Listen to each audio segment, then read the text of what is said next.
you have the mindset to be blessed. You have to decide to be blessed. You have to decide, you know what, this is a day that the Lord has made. I will rejoice and be glad that I will rejoice.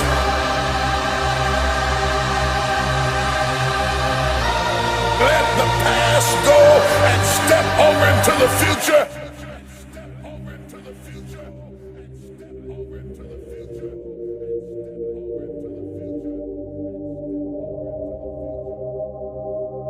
Everything that's inflexible and everything that's not ready and everything that's backwards and everything that's negative and everything that's condescending and everything that's carnal and everything that's holding me back, I refuse to take it over into another year and waste another new year with an old mind.